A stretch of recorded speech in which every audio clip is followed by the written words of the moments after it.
Let's practice English with the Wizard of Oz. This is part 5 of 6. If you like these exercises, subscribe now to get more. Keep in mind the translation is not exact. It has been modified to sound better in Spanish. Let's begin the reading. Empecemos la lectura. Chapter 15, The Discovery of Oz, the Terrible. The 4 travelers walked up to the great gate of Emerald City and rang the bell. After ringing several times, it was opened by the same guardian of the gates they had met before. "What? Are you back again?" he asked, in surprise. "Do you not see us?" answered the Scarecrow. "But I thought you had gone to visit the Wicked Witch of the West." "We did visit her," said the Scarecrow. "And she let you go again?" asked the man, in wonder. "She could not help it, for she is melted," explained the Scarecrow. "Melted? Well, that is good news, indeed," said the man. "Who melted her?" "It was Dorothy," said the lion gravely. "Good gracious!" exclaimed the man, and he bowed very low indeed before her. Then he led them into his little room and locked the spectacles from the great box on all their eyes, just as he had done before. Afterward they passed on through the gate into the Emerald City. When the people heard from the guardian of the gates that Dorothy had melted the Wicked Witch of the West, they all gathered around the travelers and followed them in a great crowd to the Palace of Oz. The soldier with the green whiskers was still on guard before the door, but he let them in at once, and they were again met by the beautiful green girl, who showed each of them to their old rooms at once, so they might rest until the great Oz was ready to receive them. The soldier had the news carried straight to Oz that Dorothy and the other travelers had come back again, after destroying the Wicked Witch, but Oz made no reply. They thought the great wizard would send for them at once, but he did not. They had no word from him the next day, nor the next, nor the next. The waiting was tiresome and wearing, and at last they grew vexed that Oz should treat them in so poor a fashion, after sending them to undergo hardships and slavery. So the Scarecrow at last asked the green girl to take another message to Oz, saying if he did not let them in to see him at once they would call the winged monkeys to help them, and find out whether he kept his promises or not. When the wizard was given this message he was so frightened that he sent word for them to come to the throne room at 4 minutes after 9 o'clock the next morning. He had once met the winged monkeys in the land of the West, and he did not wish to meet them again. The 4 travelers passed a sleepless night, each thinking of the gift Oz had promised to bestow on him. Dorothy fell asleep only once, and then she dreamed she was in Kansas, where Aunt Em was telling her how glad she was to have her little girl at home again. Promptly at 9 o'clock the next morning the green-whiskered soldier came to them, and 4 minutes later they all went into the throne room of the Great Oz. Of course each one of them expected to see the wizard in the shape he had taken before, and all were greatly surprised when they looked about and saw no one at all in the room. They kept close to the door and closer to one another, for the stillness of the empty room was more dreadful than any of the forms they had seen Oz take. Presently they heard a solemn voice, that seemed to come from somewhere near the top of the great dome, and it said, "I am Oz, the great and terrible. Why do you seek me?" They looked again in every part of the room, and then, seeing no one, Dorothy asked, "Where are you?" "I am everywhere," answered the voice, but to the eyes of common mortals I am invisible. I will now seat myself upon my throne, that you may converse with me." Indeed, the voice seemed just then to come straight from the throne itself, so they walked toward it and stood in a row while Dorothy said, "We have come to claim our promise, O Oz." "What promise?" asked Oz.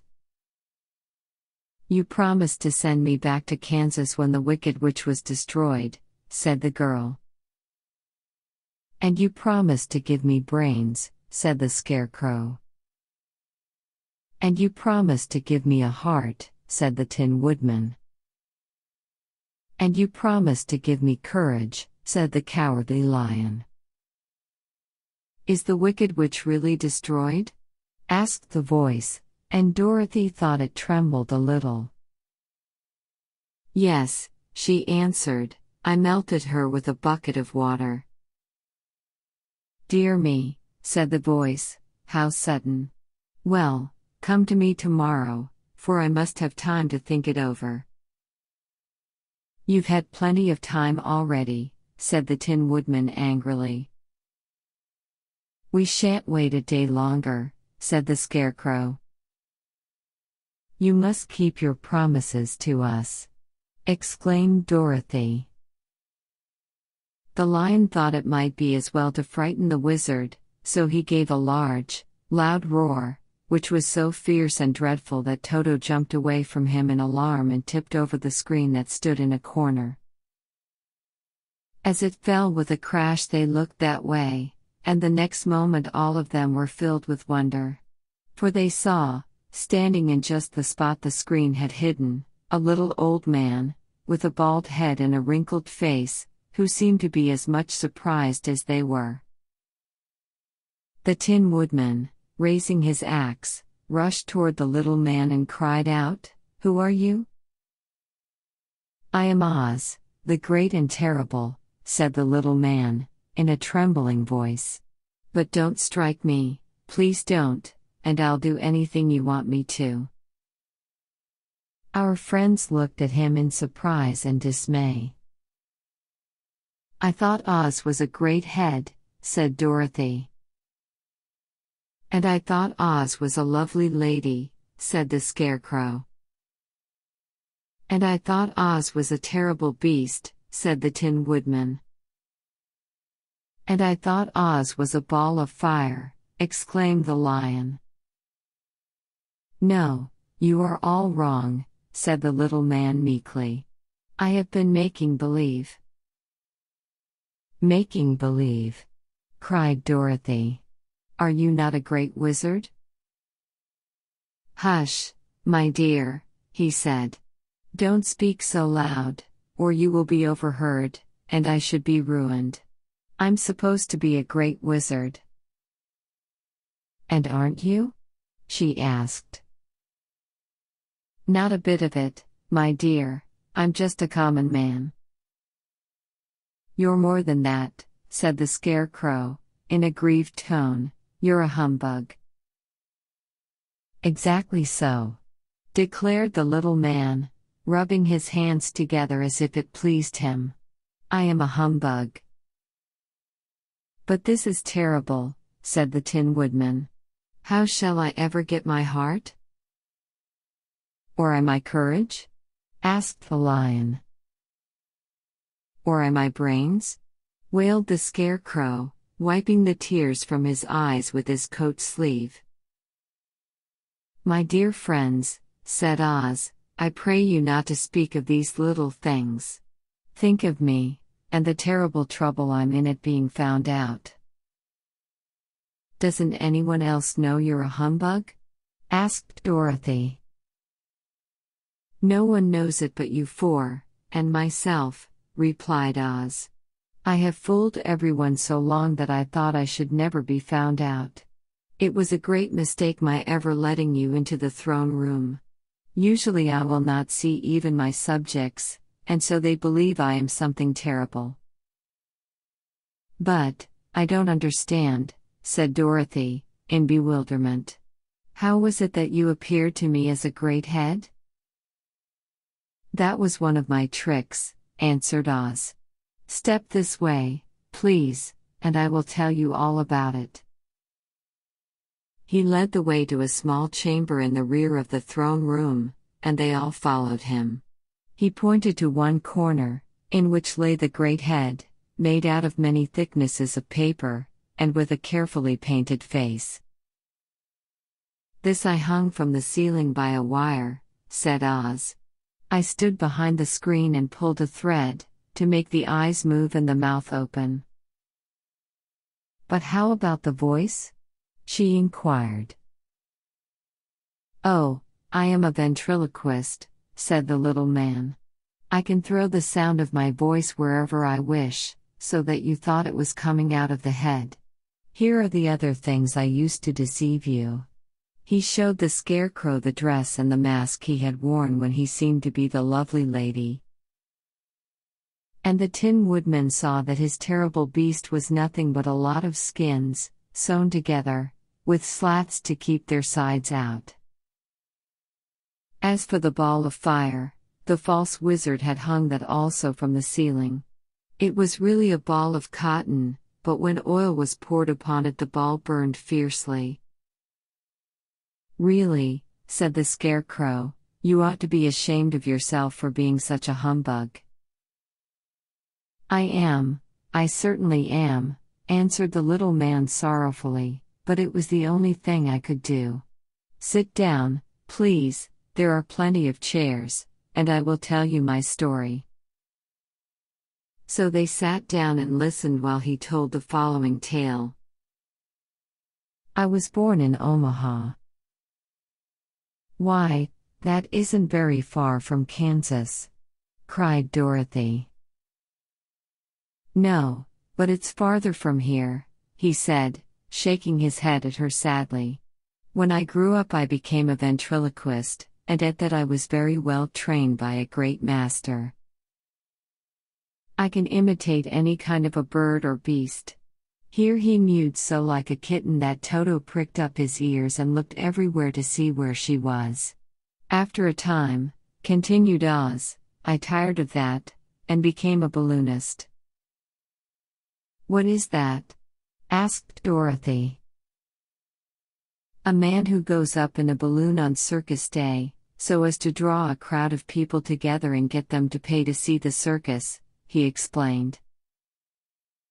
Oh, she said, I know. Well, one day I went up in a balloon and the ropes got twisted, so that I couldn't come down again. It went way up above the clouds, so far that a current of air struck it and carried it many, many miles away. For a day and a night I traveled through the air, and on the morning of the second day I awoke and found the balloon floating over a strange and beautiful country.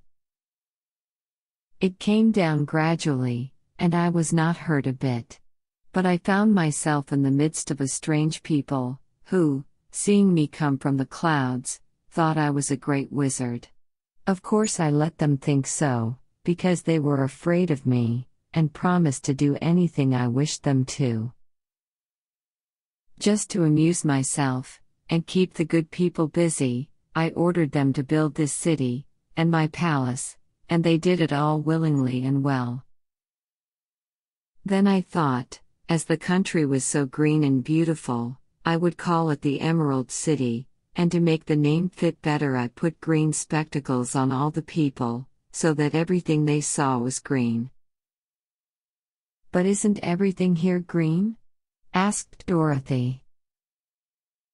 No more than in any other city, replied Oz, but when you wear green spectacles, why of course everything you see looks green to you. The Emerald City was built a great many years ago, for I was a young man when the balloon brought me here, and I am a very old man now. But my people have worn green glasses on their eyes so long that most of them think it really is an Emerald City, and it certainly is a beautiful place, abounding in jewels and precious metals, and every good thing that is needed to make one happy. I have been good to the people, and they like me, but ever since this palace was built, I have shut myself up and would not see any of them. One of my greatest fears was the witches, for while I had no magical powers at all, I soon found out that the witches were really able to do wonderful things. There were 4 of them in this country, and they ruled the people who live in the north and south and east and west. Fortunately, the witches of the north and south were good, and I knew they would do me no harm, but the witches of the east and west were terribly wicked, and had they not thought I was more powerful than they themselves, they would surely have destroyed me. As it was, I lived in deadly fear of them for many years, so you can imagine how pleased I was when I heard your house had fallen on the wicked witch of the east. When you came to me, I was willing to promise anything if you would only do away with the other witch, but, now that you have melted her, I am ashamed to say that I cannot keep my promises. I think you are a very bad man, said Dorothy. Oh, no, my dear, I'm really a very good man, but I'm a very bad wizard, I must admit. Can't you give me brains? Asked the Scarecrow. You don't need them. You are learning something every day. A baby has brains, but it doesn't know much. Experience is the only thing that brings knowledge, and the longer you are on Earth, the more experience you are sure to get. That may all be true, said the Scarecrow, but I shall be very unhappy unless you give me brains. The false wizard looked at him carefully. Well, he said with a sigh, I'm not much of a magician, as I said, but if you will come to me tomorrow morning, I will stuff your head with brains. I cannot tell you how to use them, however, you must find that out for yourself. Oh, thank you, cried the Scarecrow. I'll find a way to use them, never fear. But how about my courage? Asked the Lion anxiously. You have plenty of courage, I am sure, answered Oz. All you need is confidence in yourself. There is no living thing that is not afraid when it faces danger. The true courage is in facing danger when you are afraid, and that kind of courage you have in plenty. Perhaps I have, but I'm scared just the same, said the Lion. I shall really be very unhappy unless you give me the sort of courage that makes one forget he is afraid. Very well, I will give you that sort of courage tomorrow, replied Oz. How about my heart? Asked the Tin Woodman. Why, as for that, answered Oz, I think you are wrong to want a heart. It makes most people unhappy. If you only knew it, you are in luck not to have a heart. That must be a matter of opinion, said the Tin Woodman. For my part, I will bear all the unhappiness without a murmur, if you will give me the heart. Very well, answered Oz meekly. Come to me tomorrow and you shall have a heart. I have played wizard for so many years that I may as well continue the part a little longer. And now, said Dorothy, how am I to get back to Kansas? We shall have to think about that, replied the little man. Give me 2 or 3 days to consider the matter and I'll try to find a way to carry you over the desert. In the meantime you shall all be treated as my guests, and while you live in the palace my people will wait upon you and obey your slightest wish. There is only one thing I ask in return for my help, such as it is. You must keep my secret and tell no one I am a humbug. They agreed to say nothing of what they had learned, and went back to their rooms in high spirits. Even Dorothy had hoped that the great and terrible humbug, as she called him, would find a way to send her back to Kansas, and if he did she was willing to forgive him everything. Chapter 16, The Magic Art of the Great Humbug. Next morning the Scarecrow said to his friends, Congratulate me. I am going to Oz to get my brains at last. When I return, I shall be as other men are. I have always liked you as you were, said Dorothy simply. It is kind of you to like a scarecrow, he replied. But surely you will think more of me when you hear the splendid thoughts my new brain is going to turn out. Then he said goodbye to them all in a cheerful voice and went to the throne room, where he rapped upon the door. Come in, said Oz. The scarecrow went in and found the little man sitting down by the window, engaged in deep thought. I have come for my brains, remarked the scarecrow, a little uneasily. Oh, yes, sit down in that chair, please, replied Oz. You must excuse me for taking your head off, but I shall have to do it in order to put your brains in their proper place. That's all right, said the scarecrow. You are quite welcome to take my head off, as long as it will be a better one when you put it on again. So the wizard unfastened his head and emptied out the straw. Then he entered the back room and took up a measure of bran, which he mixed with a great many pins and needles. Having shaken them together thoroughly, he filled the top of the scarecrow's head with the mixture and stuffed the rest of the space with straw, to hold it in place. When he had fastened the scarecrow's head on his body again, he said to him, Hereafter you will be a great man, for I have given you a lot of brand new brains. The scarecrow was both pleased and proud at the fulfillment of his greatest wish, and having thanked Oz warmly, he went back to his friends. Dorothy looked at him curiously. His head was quite bulged out at the top with brains. How do you feel? She asked. I feel wise indeed, he answered earnestly. When I get used to my brains, I shall know everything. Why are those needles and pins sticking out of your head? Asked the Tin Woodman. That is proof that he is sharp, remarked the Lion. Well, I must go to Oz and get my heart, said the Woodman. So he walked to the throne room and knocked at the door. Come in, called Oz. And the Woodman entered and said, I have come for my heart. Very well, answered the little man. But I shall have to cut a hole in your breast, so I can put your heart in the right place. I hope it won't hurt you. Oh, no, answered the Woodman. I shall not feel it at all.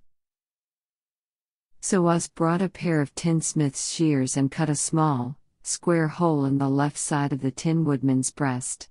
Then, going to a chest of drawers, he took out a pretty heart, made entirely of silk and stuffed with sawdust. Isn't it a beauty? He asked. It is, indeed, replied the Woodman, who was greatly pleased. But is it a kind heart? Oh, very, answered Oz. He put the heart in the Woodman's breast and then replaced the square of tin, soldering it neatly together where it had been cut. There, said he, now you have a heart that any man might be proud of. I'm sorry I had to put a patch on your breast, but it really couldn't be helped. Never mind the patch, exclaimed the happy Woodman.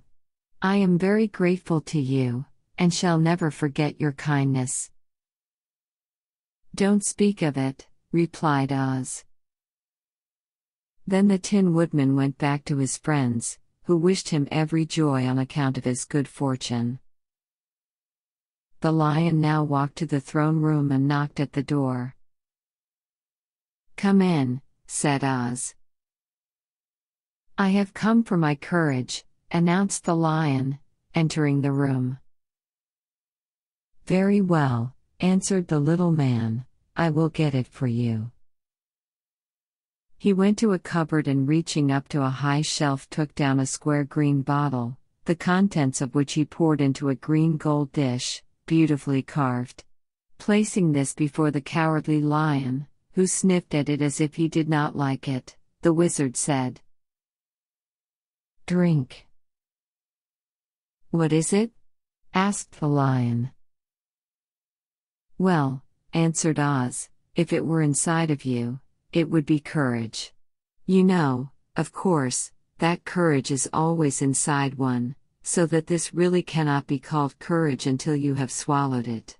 Therefore I advise you to drink it as soon as possible." The lion hesitated no longer, but drank till the dish was empty. "How do you feel now?" asked Oz. "Full of courage," replied the lion, who went joyfully back to his friends to tell them of his good fortune. Oz, left to himself, smiled to think of his success in giving the Scarecrow and the Tin Woodman and the Lion exactly what they thought they wanted. "How can I help being a humbug," he said, "when all these people make me do things that everybody knows can't be done?" It was easy to make the Scarecrow and the Lion and then the Woodman happy, because they imagined I could do anything. But it will take more than imagination to carry Dorothy back to Kansas, and I'm sure I don't know how it can be done. Chapter 17: How the Balloon Was Launched. For 3 days Dorothy heard nothing from Oz. These were sad days for the little girl, although her friends were all quite happy and contented. The Scarecrow told them there were wonderful thoughts in his head, but he would not say what they were because he knew no one could understand them but himself. When the Tin Woodman walked about he felt his heart rattling around in his breast, and he told Dorothy he had discovered it to be a kinder and more tender heart than the one he had owned when he was made of flesh. The Lion declared he was afraid of nothing on earth, and would gladly face an army or a dozen of the fierce Kalidas. Thus each of the little party was satisfied except Dorothy, who longed more than ever to get back to Kansas. On the 4th day, to her great joy, Oz sent for her, and when she entered the throne room he greeted her pleasantly. "Sit down, my dear, I think I have found the way to get you out of this country." "And back to Kansas?" she asked eagerly. "Well, I'm not sure about Kansas," said Oz, "for I haven't the faintest notion which way it lies. But the first thing to do is to cross the desert, and then it should be easy to find your way home." "How can I cross the desert?" she inquired. "Well, I'll tell you what I think," said the little man. "You see, when I came to this country it was in a balloon. You also came through the air, being carried by a cyclone. So I believe the best way to get across the desert will be through the air. Now, it is quite beyond my powers to make a cyclone, but I've been thinking the matter over, and I believe I can make a balloon." "How?"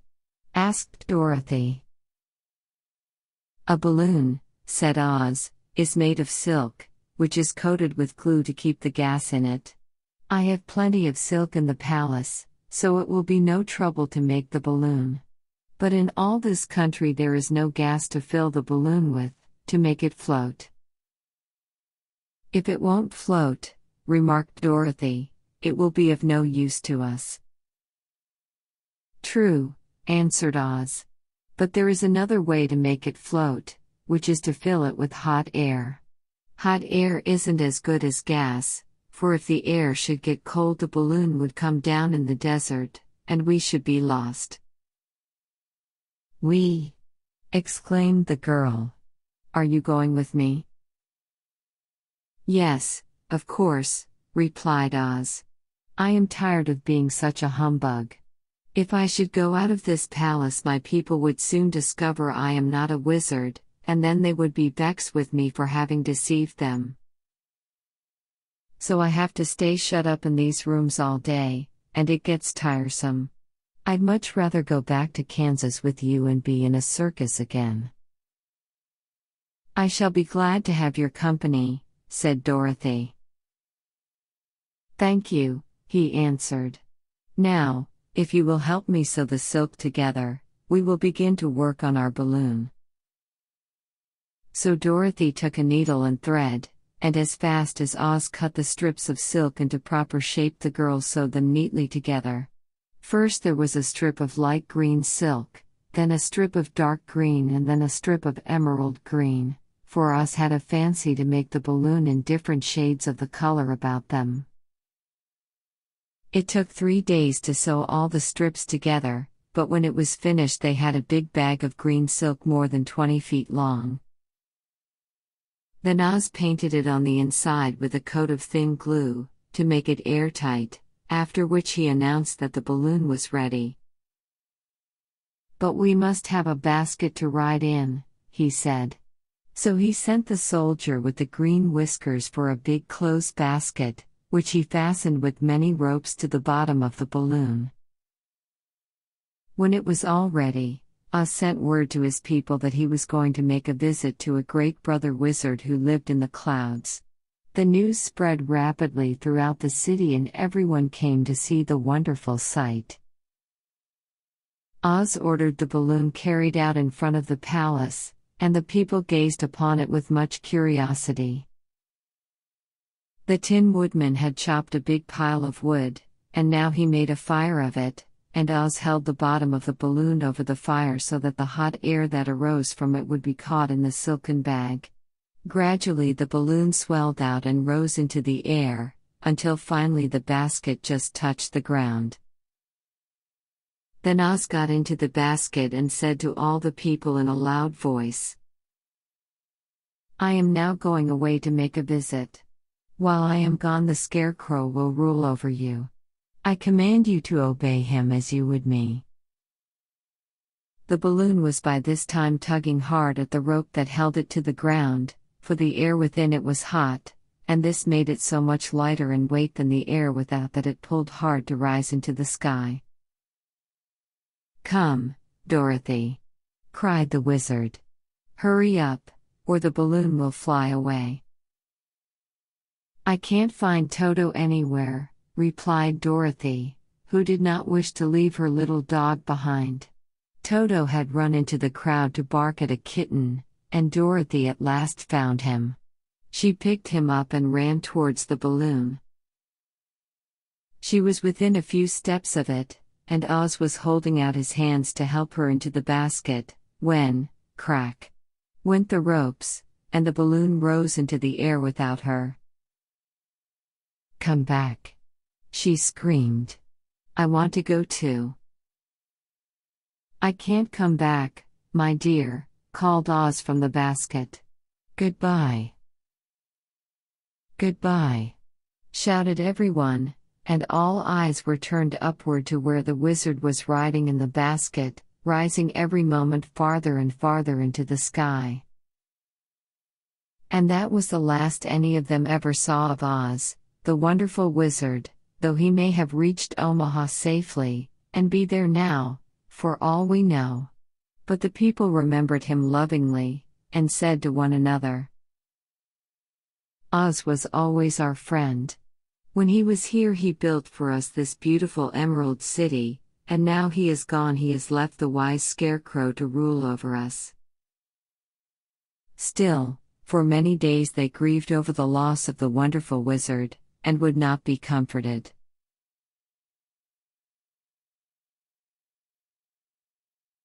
¿Te han gustado los ejercicios? Dale a like y suscríbete para no perderte los siguientes videos. También dinos en los comentarios qué tipos de ejercicios quieres ver. Suscríbete a nuestro canal My English Go si quieres encontrar lecciones con explicaciones y estrategias para aprender inglés.